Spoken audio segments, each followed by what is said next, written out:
बिहारी वृंदावन बाके बिहारी वृंदावन के बाके बिहारी वृंदावन के बाके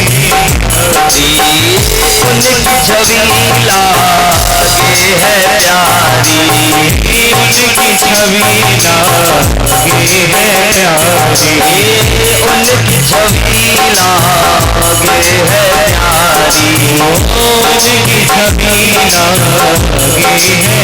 प्यारी रे सब बलिहारी हैं रे सब बलिहारी हमारे मेरे जगहारी वृंदावन हमारे मेरे जगहारी कुंज बिहारी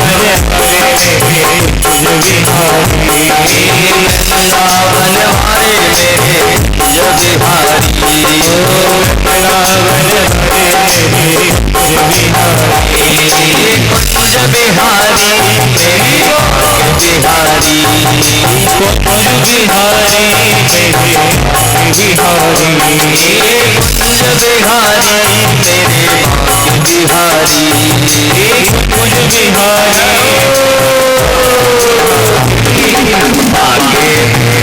बिहारी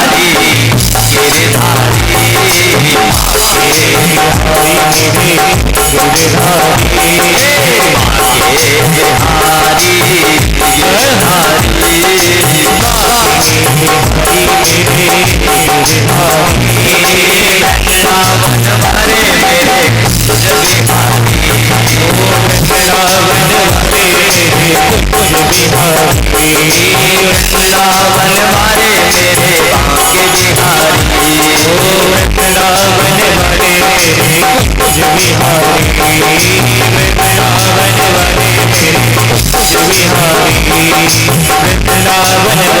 कुंज बिहारी मेरे बिहारी कुंज बिहारी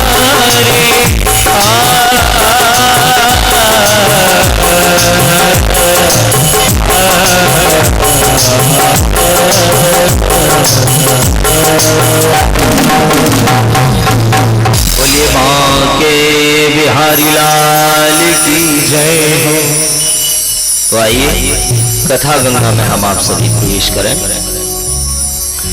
कल की कथा का विश्राम हमने लिया था ध्रुव चरित्र में। कल हम आप सभी भगवान के परम भक्त जिन्होंने 5 महीने की तपस्या में मेरे नारायण को अपने सम्मुख प्रकट होने पर मजबूर कर ऐसे भगवान के परम भक्त ध्रुव जी महाराज का चरित्र कल सुखदेव जी मुनि महाराज ने राजा परीक्षित को बताया। परीक्षित महाराज तो ध्रुव जी महाराज के चरित्र को सुनकर के गदगद हो गए। कहा प्रभु ये 5 वर्ष का बालक पर भगवान की भक्ति क्या, कितनी उम्र की भक्ति इसकी। ये तो ऐसा परम भक्त है कि भगवान के बड़े बड़े भक्तों में ध्रुव जी महाराज का नाम सबसे पहले आने लगा। ऐसी सुंदर दिव्य भक्ति इन्होंने किया। कहा मुझे बड़ा आनंद आया आपने ध्रुव जी महाराज का यह पावन चरित्र मेरे सामने सुनाया। कहा प्रभु अब मुझे ध्रुव जी महाराज के आगे के वंश का थोड़ा वर्णन और बताइए। इनके वंश में और कौन कौन से राजा हुए। मैंने सुना है कि ध्रुव जी महाराज के वंश में ही परमात्मा ने एक बार अवतार भी ग्रहण किया। आप कृपया करके उस पावन चरित्र को मेरे सामने बताइए। सुखदेव जी महाराज परीक्षित के मन में उत्सुकता जिज्ञासा को देख करके बड़े आनंद में है कि ऐसा सुंदर श्रोता मिला है, इसको जितना ही कथा बताता जा रहा हूं इसको उतना आनंद आता जा रहा है। वाह कहे परीक्षित। सुनिए मैं आपको ध्रुव जी महाराज के आगे का वर्णन बताता हूं। मैत्रेय जी विदुर जी महाराज को यह सुंदर कथा बता रहे हैं कि प्रजापतेर दुहितरम शिशुमार सुवे ध्रुवा उपये में भ्रमीना तत्सुतो कल्पवत्सरो।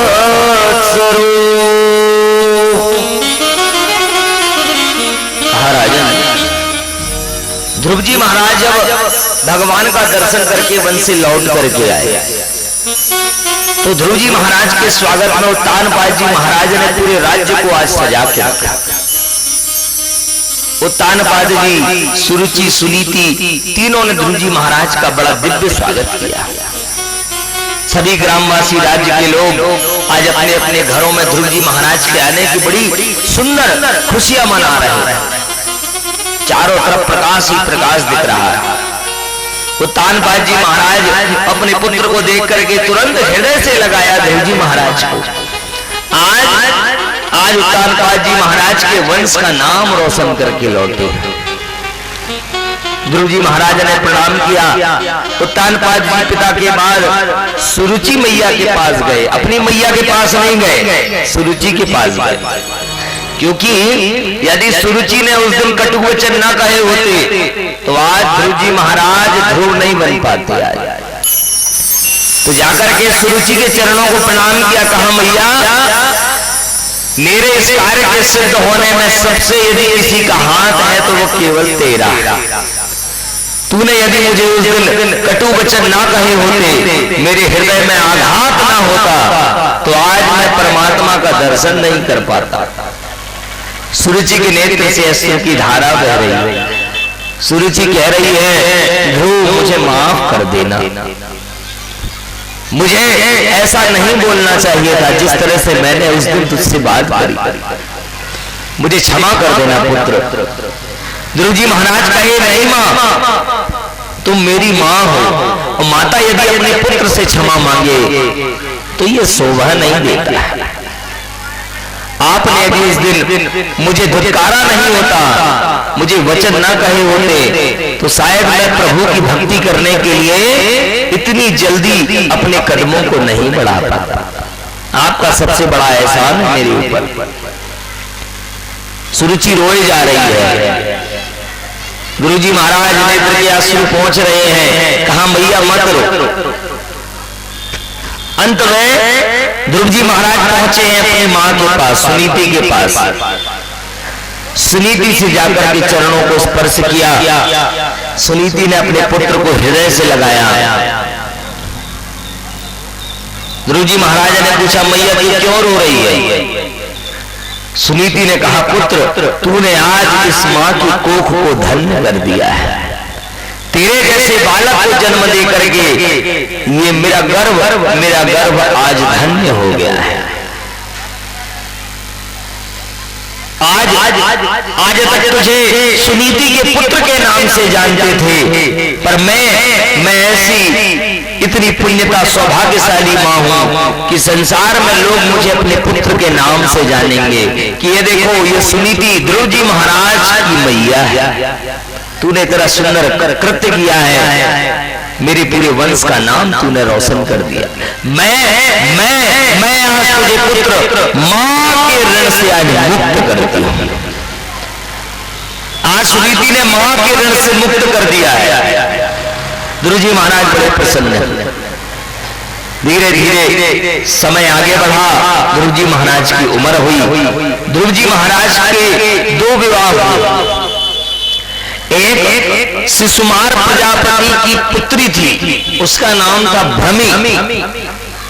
भ्रमी नाम की कन्या से उनसे दो पुत्र उत्पन्न हुए, कल्प और वत्सर। दो पुत्र उत्पन्न हुए। वायुदेव की पुत्री थी, वायु की पुत्री,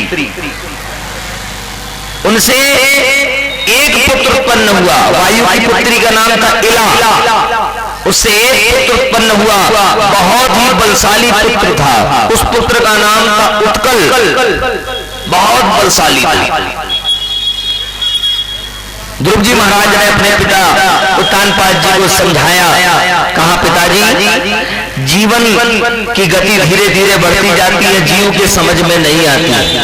जब समय निकल जाता है तब जीव जागता है और सोचता है कि मैंने इस मानव जीवन का कुछ उपयोग नहीं किया। इसलिए समय रहते जीव को भगवान की भक्ति कर लेना चाहिए, क्योंकि अपने जीवन को बनाने का केवल एक ही मार्ग है और वो है परमात्मा की भक्ति। इसलिए अब आप इस दुनियादारी राजपाट के मोह को छोड़िए और वन में जाकर के परमात्मा के चरणारविंद का ध्यान करें और अपने जीवन का जो समय बचा है उसको धन्य करें। उत्तानपाद जी ने अपने पुत्र की बात को माना और दोनों पत्नियों को लेकर के निकले। ध्रुव जी महाराज राजमहल में थे, इसलिए सुनीति रुक गई। अभी ध्रुव जी को देखना पड़ेगा, सुनीति साथ में रुक गई। 36,000 वर्षों तक ध्रुव जी महाराज ने इस पृथ्वी मंडल पर राज किया, 36,000 वर्षों तक, और ऐसा सुंदर राज किया कि ध्रुव जी महाराज के राज में किसी जीव जंतु तक को कोई किसी तरह की कोई अप्रसन्नता असंतोष नहीं। समय धीरे धीरे आगे बढ़ा, 36,000 वर्ष समाप्ति की ओर हैं। उसके पूर्व ही ध्रुव जी महाराज ने अपने सुंदर पुत्र को उत्कल को राज सिंहासन पर बैठाला और वन में चले गए। वन में संत लोग जहां पर आकर के तपस्या इत्यादि सत्संग करते हैं, वहां पर ध्रुव जी महाराज बाकी के जीवन को सत्संग में लगा दिए। हम आपको भी एक उम्र के बाद जीवन को सत्संग की तरफ मोड़ देना चाहिए।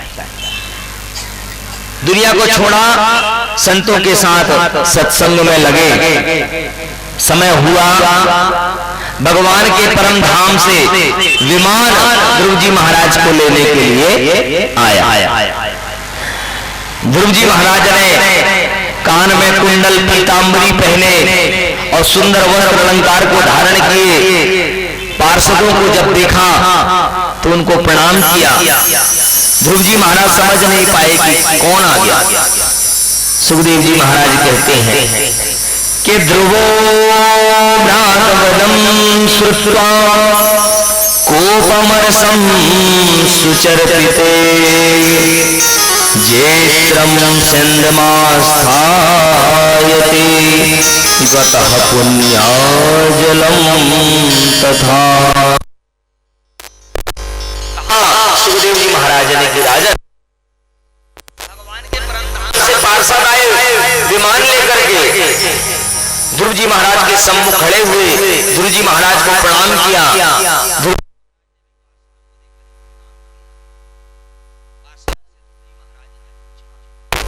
आप कहां से आए हैं? पार्षदों ने बताया कि ध्रुव जी, भगवान को जब आपने तपस्या करके प्रसन्न किया तब याद है भगवान ने कहा था कि मैं अपना परम पद तुमको दे रहा हूं। अब वह समय आ गया है, हम आपको लेने के लिए प्रभु की चलिए।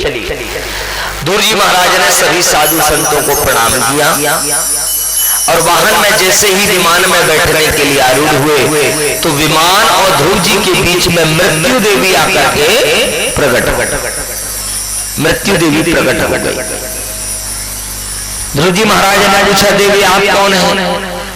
मृत्यु देवी ने कहा कि मेरा नाम मृत्यु है, मैं इस मृत्यु लोक की महारानी, यहां मेरा ही राज चलता है। कहा ध्रुव, पहले तुमको अपने शरीर को त्यागना होगा, क्योंकि तुमने मृत्यु लोक में जन्म लिया, तो बिना मरे यहां से कोई न स्वर्ग जा सकता ना मरना तो पड़ेगा। ध्रुव जी महाराज को बड़ी चिंता हुई कि मैं तो सशरीर भगवान के परम धाम, परंतु अब मृत्यु देवी कह रही है कि पहले मुझको स्वीकार करो, मरो, इसके बाद फिर भगवान के धाम जाओ, नहीं जहां लगे वहां जाओ। ध्रुव जी महाराज के समझ नहीं आ रहा क्या करूं। ध्रुव जी महाराज ने पार्षदों की तरफ देखा कि हे प्रभु, अब मैं क्या करूं? अब ये तो सामने अड़ी है, अब जब तक इसको पार नहीं करूंगा तो आपके विमान में बैठ नहीं सकता।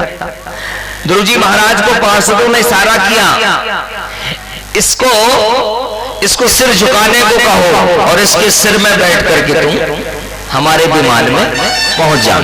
और जैसे विमान में आए तो हम इतनी तीव्र गति से भागेंगे कि ये पीछे मुड़ के देख भी नहीं पाई। ध्रुव जी महाराज समझ गए। ध्रुव जी महाराज ने कहा कि देवी मैं आपको स्वीकार करूंगा, परंतु मैं एक बार आपको प्रणाम करना चाहता हूं। मृत्यु देवी ने कहा ये कौन सी बड़ी बात है प्रणाम करना, ठीक है। मृत्यु देवी को ध्रुव जी ने प्रणाम किया और ध्रुव जी महाराज के प्रणाम को स्वीकार करने के लिए जैसे ही मृत्यु देवी ने भी ध्रुव जी महाराज की तरफ प्रणाम के लिए सिर झुकाया, ध्रुव जी महाराज मृत्यु के सिर पर पैर रख करके विमान में आरूढ़ हो गए। बोल वृंदावन बिहारी लाल जय। आरूढ़ मृत्यु देवी जब तक मुड़ के देखे तब तक कोसों दूर ध्रुव जी महाराज कोसों दूर। अब ठाकुर जी का विमान है, मन से भी तीव्र गति से दौड़ने वाला। मृत्यु देवी देखती रह गई। ठाकुर जी महाराज के पार्षदों ने आज भगवान के वचन को सत्य किया। पार्षदों को ध्रुव जी महाराज ने प्रणाम किया है, कहा बहुत बहुत धन्यवाद आपका, आपने यदि युक्ति न बताई होती तो मैं तो आज मृत्यु के आगोश में चला ही जाता। बड़े प्रसन्न चित्त होकर के ध्रुव जी जा रहे हैं आकाश मार्ग से भगवान के परम धाम। कुछ दूरी जाने के बाद याद आया, अरे कहा महाराज रुके रुके रुके रुके। पार्षदों ने विमान को रोका, क्या हुआ पुत्र? अरे कहा महाराज मैं तो जा रहा हूं पर मृत्यु लोक में मेरी मैया तो अकेली रह गई। मैं अपनी मां को छोड़ करके परमात्मा के धाम नहीं जाना चाहता, मुझे आप वापस छोड़ दीजिए। पार्षद मुस्कुराए, अरे कहा जिस मां ने तुझ जैसे भगवान के भक्त को जन्म दिया हो उस मां को भला हमारे ठाकुर जी कैसे भूल सकते हैं? तुझसे पहले तो तेरी मां जा रही, वो देखो आगे विमान में। ध्रुव जी महाराज ने देखा, ध्रुव जी महाराज को अगले विमान में साक्षात सुनीति मैया बैठी हुई दिखाई दी। अरे परमात्मा के भक्त को जिसने जन्म दिया हो उस मां को भला भगवान कैसे भूल सकते हैं? बोलिए वत्सल भगवान की जय। उस मां को भला कैसे भूलेंगे? परमात्मा ने सुनीति मैया को भी अपना परम धाम पहुंचाया और ध्रुव जी महाराज को तो आज नक्षत्र में स्थान दिया है, आज ज्योतिष में स्थान दिया। सारे ग्रह तारे आज भी ध्रुव जी महाराज की परिक्रमा कर रहे हैं और ध्रुव जी महाराज आज टिमटिमाते तारे के रूप में हम सभी को दर्शन देते हैं और मानो इशारा करते हैं कि जिस तरह मैंने अपनी भक्ति से आज यह स्थान प्राप्त किया, आप सभी जीव भी परमात्मा की भक्ति करके इस स्थान को प्राप्त कर सकते हैं। बोलिए ध्रुव जी महाराज की जय। ध्रुव जी महाराज परम धाम परमात्मा के पहुंचे हैं। ध्रुव जी महाराज के बाद उत्कल नाम का उनका पुत्र राज सिंहासन पर बैठा और बड़े सुंदर राज को उसने चलाया। उत्कल महाराज के बाद इनके वंश में एक राजा पैदा हुए जो बड़े ही धर्मात्मा थे और बड़े सुंदर भाव के साथ इन्होंने भी राज्य का पालन किया। इनका नाम था अंग, राजा अंग। अंग नाम के राजा थे, बड़े सुंदर राजा। अंग नाम के राजा का विवाह मृत्यु की पुत्री सुनीता के साथ में, यम की पुत्री सुनीता के साथ में हुआ और उनके संयोग से एक पुत्र उत्पन्न हुआ। उस पुत्र का नाम था बैन। बैन नाम का पुत्र हुआ। ये बैन नाम का पुत्र जो है ये बड़ा दुष्ट पुत्र पैदा हुआ। ये जितने अधर्म हैं सब ये बैन नाम का राक्षस करता था। इसका पालन पोषण अपने नाना के यहां हुआ, इसलिए उनके पालन पोषण का प्रभाव इसके ऊपर था। बैन जब वापस अपने पिता के यहाँ पर अंग महाराज के यहाँ आया तो अंग महाराज आदेश करते कि पूरे राज्य में गौ और ब्राह्मणों की पूजा की जाए। तो बैन महाराज अलग से एक आदेश निकालते कि जो गाय और ब्राह्मणों की पूजा करेगा उसको मैं मार दूंगा। अंग महाराज जितने धार्मिक कार्यों का आदेश देते, बेन महाराज उसी के उल्टा आदेश निकाल देते। अंग महाराज अपने पुत्र के व्यवहार से बड़े दुखित हुए। एक दिन रात्रि को अंग महाराज अपने राजमहल को त्यागा और राजमहल को त्याग करके वन की तरफ जाकर के गुफा में छिप गए। उस गुफा में बैठे बैठे भगवान का भजन करना शुरू किया।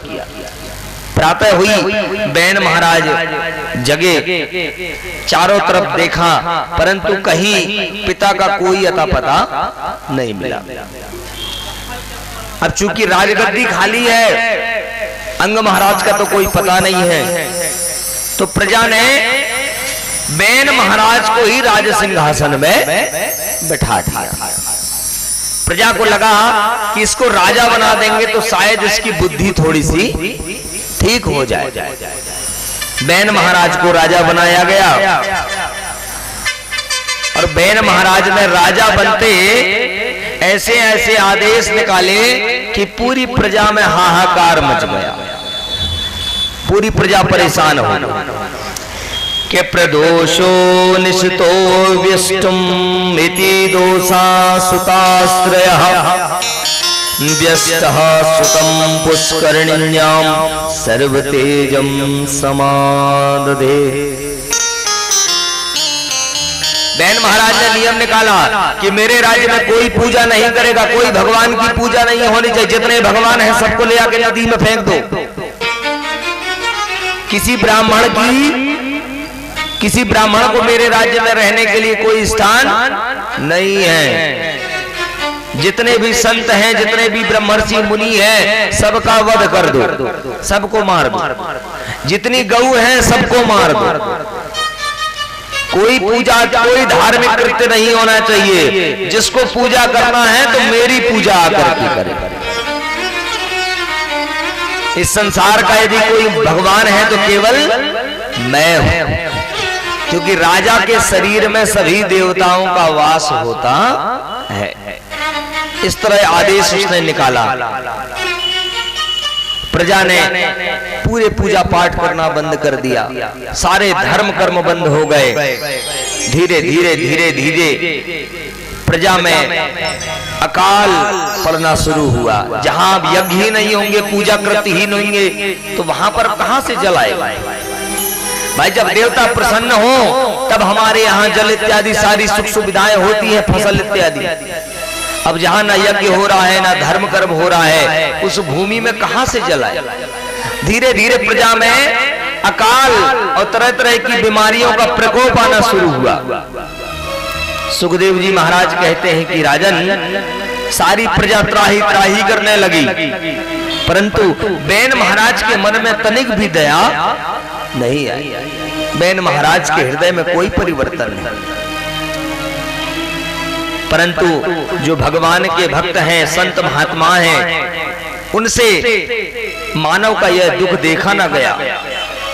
उन्होंने योजना बनाई कि हम होकर के राजा बैन के पास चलते हैं और उनसे निवेदन करेंगे कि महाराज आप अपने राज्य में यज्ञ इत्यादि होने दीजिए, क्योंकि बिना यज्ञ इत्यादि से तरह तरह की व्याधियां राज्य में प्रवेश करना शुरू कर देती है।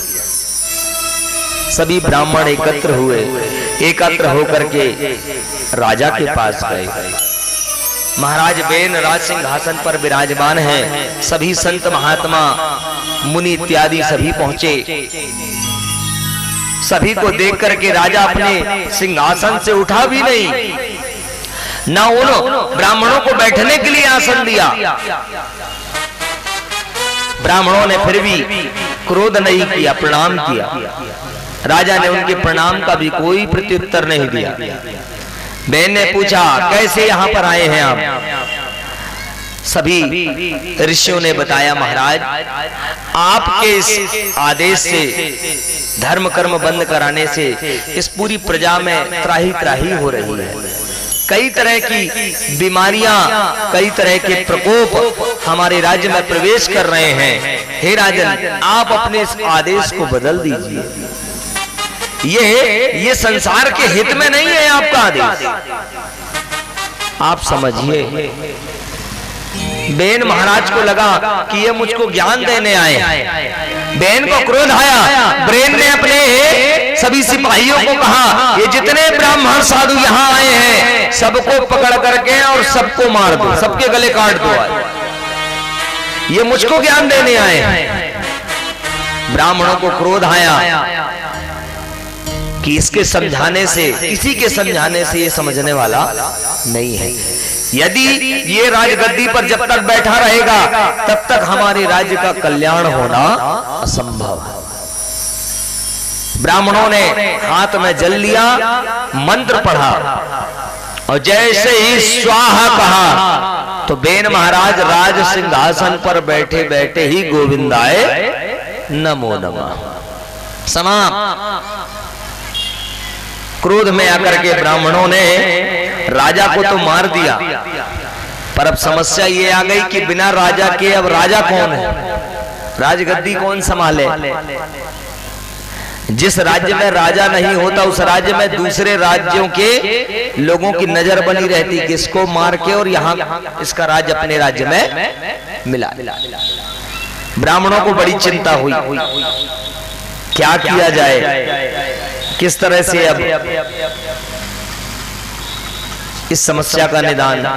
ब्राह्मणों ने कहा, अब क्रोध आवेश में हमने राजा को मार तो दिया है, पर अब इस राज सिंहासन, इस राजगद्दी का उत्तराधिकारी भी लाने की जिम्मेदारी हमारी ही है।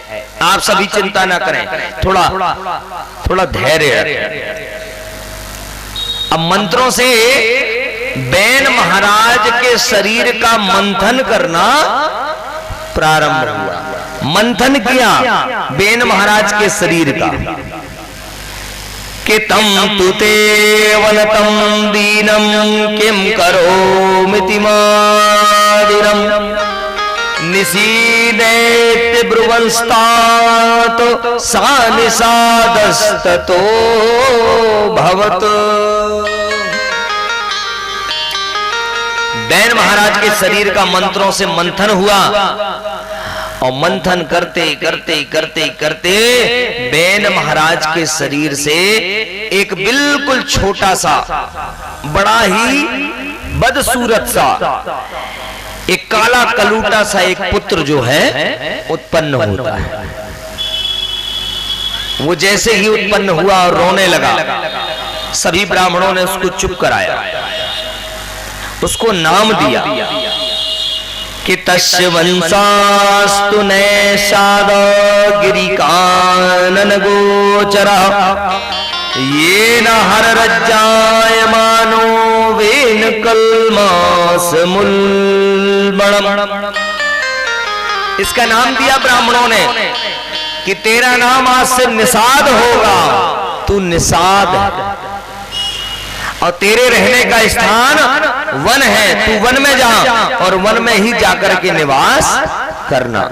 यही निषाद राज जी महाराज राम अवतार में फिर भगवान की सेवा किए। यही निषाद यहीं पर उत्पन्न हुआ, यही निषाद जी। तो ये जो काले कलूटे से छोटे आकार के जो निकले, ये बेन महाराज का पाप निकला है निषाद के रूप में। जो उसने जीवन में पाप किया है, ये पाप निकला है अभी। अब बेन महाराज के शरीर का पुनः मंथन प्रारंभ हुआ, पुनः मंथन हुआ कि अयम तु प्रथमो राज्यम पुमान प्रतिहिता यसा प्रथुर्नाम महाराजो भविष्यति प्रथुस्त्रवा इयं च सुदती देवी गुणभूषण भूषण अर्चिर्नाम्बरारोहा प्रथुमेवा वरुन्धति। सुखदेव जी महाराज कहते हैं कि राजन, अब जब दूसरी बार प्रथु बेन महाराज के शरीर का जब ब्राह्मणों ने मंथन किया तो शंख चक्र गदा पद्म इनके चिन्ह शरीर में लिए एक बड़े ही सुंदर पुरुष का जन्म हुआ। वो कोई और नहीं, साक्षात नारायण ही आज बैन के शरीर से जन्म ले रहे हैं। बोलिए पृथु महाराज की। इनका नाम था पृथु। पृथु शंख चक्र गदा पद्म, इनके हाथ और पैरों में यह चिन्ह बने हैं। साथ में एक कन्या भी साथ में आई। वो कन्या कोई और नहीं, साक्षात लक्ष्मी ही कन्या के रूप में आई। और उस कन्या का स्त्री का नाम अर्ची था, अर्ची मैया। अर्ची है लक्ष्मी और पृथु महाराज है नारायण। साक्षात लक्ष्मी नारायण ही अर्ची और पृथु बन करके पहुंचे। ये भी भगवान का एक अवतार है। पहला अवतार जब भगवान राजा के रूप में इस धरातल पर आए तो पहला राजा का अवतार यही है, पृथु के रूप में आया। पृथु और अर्ची को देख करके सारी प्रजा के मन में बड़ा हर्ष हुआ। चारों तरफ जय जयकार होने लगी। बोलिए पृथु महाराज की जय। चारों तरफ जय जयकार। पृथु महाराज ने अपने सभी प्रजा को शांत किया और सबसे पहला राजा के जैसे एक प्रश्न किया है। कहा कि ब्रह्मा जगत गुरु देवः सहस्रत्यं सुरेश्वरः यावेन्यस्य दक्षिणे हस्ते दृष्टा चिह्नं गदाव्रतो तस्मै जहार्दनो वे हेमं वीरवनासनं वरुणा सलिलास्त्रावं मातपत्रं शशिप्रभम्। कहा सुखदेव जी महाराज ने कि भगवान पृथु महाराज अपनी प्रजा को शांत करते हैं और केवल प्रजा से पूछते हैं कि आपके जीवन में दुख क्या है, आपके जीवन की सबसे बड़ी समस्या क्या है। जैसे ही पृथु महाराज ने इस तरह पूछा, सारी प्रजा को मानो पृथु महाराज के इस रूप में अपना पिता ही दिखाई दे रहा है, जो अपने बालक से पूछता है कि तू क्यों चिंता कर रहा है। पृथु महाराज के वचन को सुनकर के प्रजा के नेत्र से अश्रु की धारा बहने लगी। प्रजा की तरफ से सभी ने बताया, महाराज हमारे जीवन की सबसे बड़ी समस्या है भूखमरी। आपकी प्रजा भूख में मर रही है, भूख में मर रही है। हमारी प्रजा में, हमारे राज्य में हम बीज तो डालते हैं महाराज, लेकिन उस बीज से कभी अनाज उत्पन्न नहीं होता है। अनाज न होने के कारण सारी प्रजा कुपोषित हो रही है, सभी भूख मर रही है। तरह तरह की बीमारियां आपके राज्य में प्रवेश कर गई हैं। हे महाराज अपनी प्रजा को इस भूखमरी से बचाइए आप। पृथु महाराज ने जैसे ही सुना कि मेरी प्रजा भूख के कारण मर रही है, तुरंत पृथु महाराज को इस पृथ्वी के ऊपर क्रोध आ गया कि जब मेरी प्रजा इस पृथ्वी के ऊपर बीज डाल रही है तो उस बीज से अनाज उत्पन्न क्यों नहीं हो रहा है। इसका मतलब इस पृथ्वी के कारण मेरी प्रजा भूख से मर रही। धनुष बाण हाथ में लिया, पृथ्वी को निशाना बनाया और कहा, हे वसुधा तू अपने धर्म का पालन नहीं कर रही है। तुझे मैंने मानव जाति के जीवन देने के लिए तेरा निर्माण किया, तू अपने धर्म का पालन नहीं कर रही। आज तेरा मरना बिल्कुल निश्चित है। आज पृथ्वी तुझको मैं मार ही दूंगा। पृथ्वी डर गई, तुरंत गौ का रूप बनाई और आकर के पृथु महाराज के चरणों के किनारे खड़ी। पृथु महाराज के चरणों को चाटने लगी। पृथु को क्रोध है, कहा, हे वसुधा तू अपने धर्म का पालन क्यों नहीं कर रही है। धरती मैया ने कहा कि तनक रुकिए प्रभु, आप क्रोध न करिए, पहले मेरी बात को सुन लीजिए। कहा प्रभु, आपके पिता बेन महाराज ने इस पृथ्वी पर इतना पाप किया, इतना पाप किया, इतना पाप किया कि उनके पाप को सहते सहते मैं थक चुकी थी। इतना अत्याचार मेरे ऊपर उन्होंने किया। मैंने अपने जितने भी रत्न थे उन सभी रत्नों को मैंने अपने गर्भ में छुपा लिया, गर्भ में छुपा लिया। इसलिए आप अपनी प्रजा को कहिए कि वे कर्म करें। जब कर्म करेंगे तब उनके कर्म के फल स्वरूप मैं उनको सारी चीजें दूंगी जो चीज उनकी आवश्यकता है। तब पृथु महाराज ने कर्म का उपदेश अपने पूरी प्रजा को दिया और गौ माता रूपी पृथ्वी ने कहा, प्रभु मैं गौ रूप में आई हूं, आपको जो जो चीजों की आवश्यकता हो मेरे थन से आप उसको दुह लीजिए। सोना लगे, चांदी लगे, हीरा लगे, मोती लगे, लोहा लगे, जो जो चीजें आपको चाहिए संसार में मेरे थन से आप दुह लीजिए, मैं सब कुछ देने को तैयार हूं।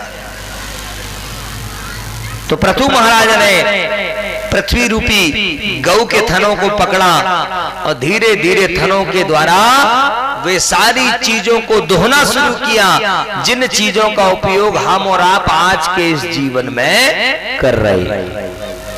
सोना, चांदी, कपड़ा, लत्ता, गहना, जेवर, जमीन, जागा, अनाज, जितनी प्रकृति में सारी चीजें हमको मिल रही हैं, जिनके द्वारा हमारा जीवन चल रहा है, वे सारी चीजें पृथु महाराज ने पृथ्वी रूपी गाय के थनों से ही दुहा है। आप कई जगह सुनते होंगे पृथ्वी को खोदने में कहीं कोयला निकला, कहीं सोना निकला, कहीं चांदी निकली। ये सब पृथु महाराज ने ही पृथ्वी रूपी गाय से दुह के धरती में छोड़ दिया। भागवत में वर्णन है पृथु महाराज का जन्म ही हुआ है पृथ्वी में जीवन को सुचारू रूप से चलाने के लिए, उनका जन्म ही हुआ है। पृथु महाराज ने पृथ्वी से सभी चीजों को दुहा।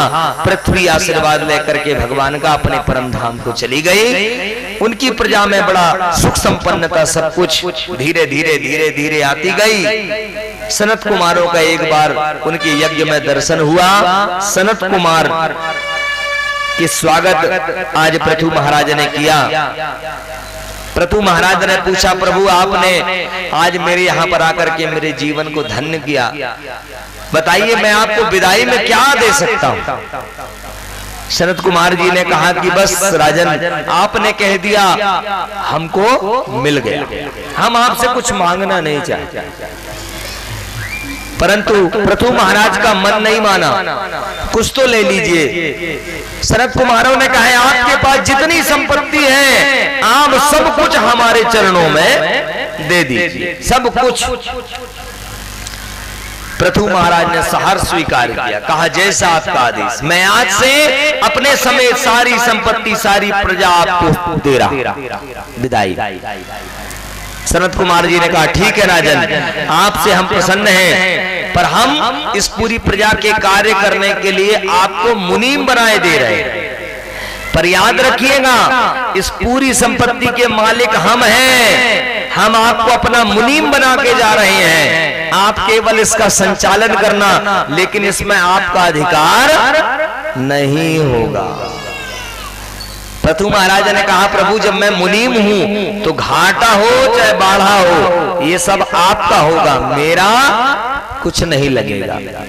सनत कुमारों ने आशीर्वाद प्रदान किया। सनत कुमार जी अपने परम धाम की तरफ गए। हमारे पृथु महाराज के गुरु महाराज है शुक्राचार्य जी। पृथु महाराज को शुक्राचार्य जी ने कहा कि ऋषि मुनियों इत्यादियों से आप 100 अश्वमेघ यज्ञ कराइए। 100 अश्वमेघ यज्ञ जो कर लेता है राजन उसको इंद्र का पद मिल जाता है, वो इंद्रासन का अधिकारी। पृथु महाराज अत्रि इत्यादि बड़े बड़े ऋषि मुनियों को लेकर के 100 अश्वमेघ यज्ञ प्रारंभ करते हैं। 1 2 3 4 5 6 90 91 95 96 97 98 99 यज्ञ चल रहा है। 99वां अश्वमेघ यज्ञ चल रहा है। इंद्र महाराज का सिंहासन डोलने लगा कि यदि ये 100 अश्वमेघ यज्ञ हो गए तो ये इंद्र बन जाएगा, मेरी नौकरी यहां से चली जाएगी। इंद्र महाराज भेष बदल करके आए और अश्वमेघ यज्ञ में एक घोड़ा होता है जिसको अश्व कहते हैं। उस अश्व को इंद्र महाराज चुरा करके अपने देवलोक ले जाने लगे। अत्रि महाराज ने देख लिया। अत्रि महाराज ने पृथु महाराज को जाकर के बताया, कहा महाराज इंद्र आपके अश्वमेघ यज्ञ के घोड़े को ये देखिए लुका करके लेके जा रहा है। यदि वो लेकर के चला गया तो आपका यज्ञ पूर्ण नहीं होगा। उसको जाकर के पकड़िए और अश्व को छुड़ा करके लाइए। पृथु महाराज के पुत्र हैं, इनका नाम था विजिताश्व। विजिताश्व बहुत वीर था। सुखदेव जी कहते हैं, राजन पृथु महाराज ने अपने पुत्र विजिताश्व को कहा। विजिताश्व गया, इंद्र के साथ युद्ध हुआ। युद्ध में इंद्र को पराजित किया और अश्वमेघ यज्ञ का घोड़ा खींच करके ले आया। 99 अश्वमेघ यज्ञ पूर्ण हुए। 100वां अश्वमेघ यज्ञ चल रहा है। इंद्र फिर आया, फिर उसने अश्वमेघ यज्ञ के घोड़े को चुराया। अत्रि महाराज ने फिर देख लिया, फिर पृथु महाराज को बताया। पृथु महाराज ने फिर अपने पुत्र को कहा। पुत्र फिर गया और अब की बार घोड़ा समेत इंद्र को ही पकड़ के ले आया। अब की बार इंद्र को ही ले आया। ब्राह्मणों ने कहा कि पृथु महाराज चिंता न करें, अब इंद्र महाराज को तो हम यहीं पे स्वाहा करे देंगे। परंतु ब्रह्मा जी महाराज उस यज्ञ में पहुंचे और ब्रह्मा जी महाराज के मना करने पर पृथु महाराज ने अपने 100वें यज्ञ को आधे में ही छोड़ दिया। ब्रह्मा जी ने समझाया, आप ये क्या कर रहे हैं प्रभु, आप तो स्वयं नारायण के अवतार हैं, अंश हैं। इंद्र का पद आपके लिए क्या मायने रखता है? आप तो इंद्र को बनाने वाले हैं, आप स्वयं इंद्र बनकर के क्या करेंगे?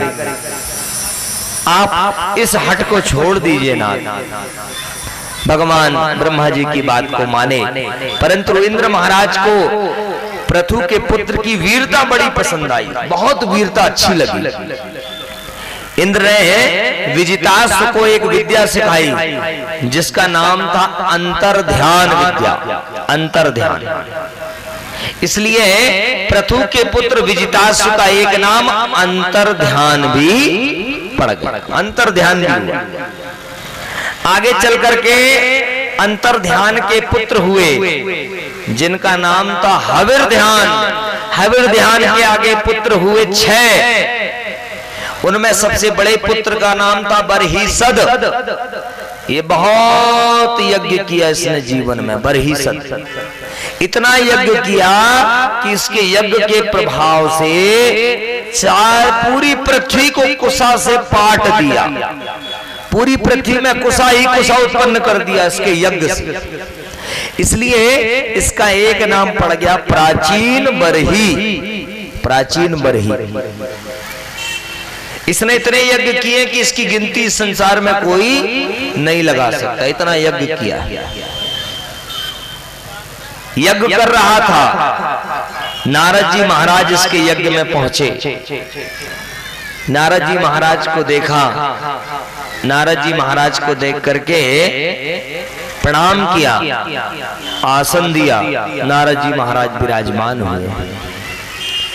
नारद जी ने कहा कि राजन, आपके बारे में तो बहुत सुना है हमने, आज कम से कम आपके दर्शन भी हो गए, बड़ा सौभाग्य है हमारा। वैसे आप कर क्या रहे हैं राजन? अब चूंकि इतने यज्ञ किया है तो मन में अहंकार तो थोड़ा ना थोड़ा तो अहंकार जरूर होगा।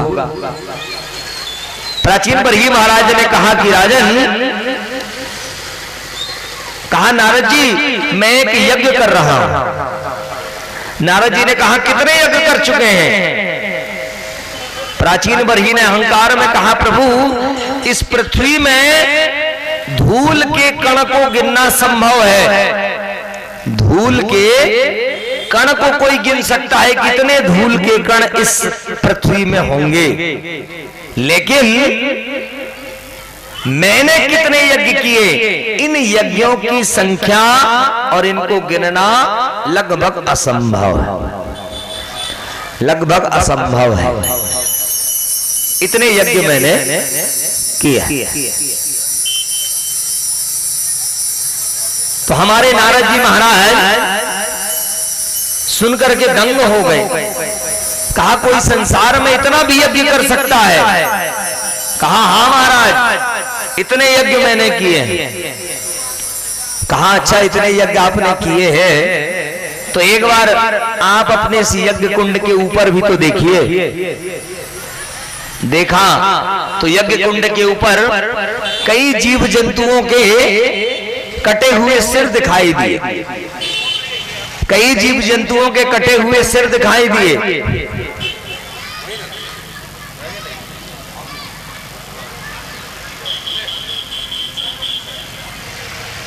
कई जीव जंतुओं के कटे हुए सिर इनको दिखाई दिए। नारद जी महाराज इशारा किए। प्राचीन बरही महाराज ने जैसे ही यज्ञ के ऊपर सिर देखा तो आज तो बहुत चक्के रह गए। कहा महाराज ये जो यज्ञ कुंड के ऊपर कटे हुए जीव जंतुओं के सिर दिख रहे और ये सब मेरी तरफ क्यों देख रहे हैं? मैंने इनका क्या बिगाड़ा है? नारद जी महाराज ने कहा कि तुम इन सभी जीव जंतुओं को नहीं पहचानते? कहा नहीं महाराज मैं तो इनको नहीं पहचानता। अरे कहा राजन ये वही जीव जंतु हैं जिन जीव जंतुओं की आपने यज्ञ के दौरान बलि दिया। जिन जीव जंतुओं को आपने यज्ञ के दौरान बलि रूप में इनको दान किया है, चढ़ाया है, इनकी हत्या करी है, ये वही सारे जीव जंतु आज इस यज्ञ में आपको देख रहे हैं और इंतजार कर रहे हैं कि कब आप यज्ञ को करें और ये सभी आकर के आपको